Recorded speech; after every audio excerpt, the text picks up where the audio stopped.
মানিকতলায় কল্যাণ চৌবে বিজেপির প্রার্থী তিনি ছাপ্পার অভিযোগ তুলছেন এবং সার্বিকভাবে বিজেপির তরফ থেকে একাধিক বুথে পুনর্নির্বাচনের দাবি জানানো হচ্ছে নির্বাচন কমিশনের তরফ কাছে এবং হাইকোর্টেরও দ্বারস্থ হবেন তারা, এমনটাই খবর। আর এই প্রসঙ্গে তৃণমূলের কি বক্তব্য, তৃণমূলের নেতা কুণাল ঘোষ তার বক্তব্য শোনাবো।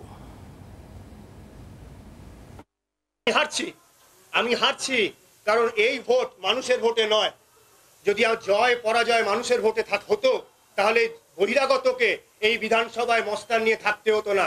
আবার উল্লেখ করছি, মানিকতলা বিধানসভায় কোনো বিয়ে পৈতে অন্নপ্রাশন হচ্ছে না যে হাজার হাজার বাইরের লোক এখানে এসে উপস্থিত হয়েছে।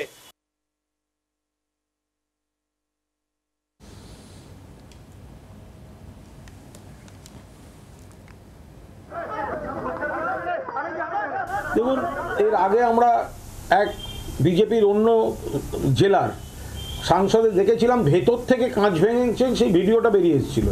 ভেতর থেকে ঠুকে কাঁচ ভেঙে তৃণমূলের নামে চাপানো হয়েছিল। এখন এখানে কল্যাণ চৌবেকে এই যে গোহারা হারছে বুঝতে পারছে, নইলে আমায় ফোন করে বলে ভোট দিন কমিটিতে পদ দেবো।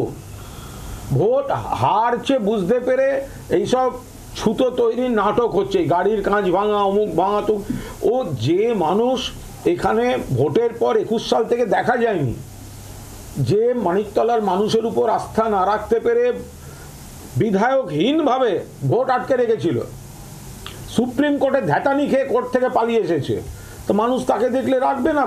কত মানুষের কত হয়রানি হয়েছে বলুন তো এর মধ্যে। এতদিন ধরে একজন মৃত মানুষ সাধন পাণ্ডে, তারপরে মানিকতলার মানুষকে বিধায়ক পেতে দেয়নি এই কল্যাণ চৌবে। বাংলার আওয়াজ, বাঙালির আবেগ, জি 24 ঘন্টা।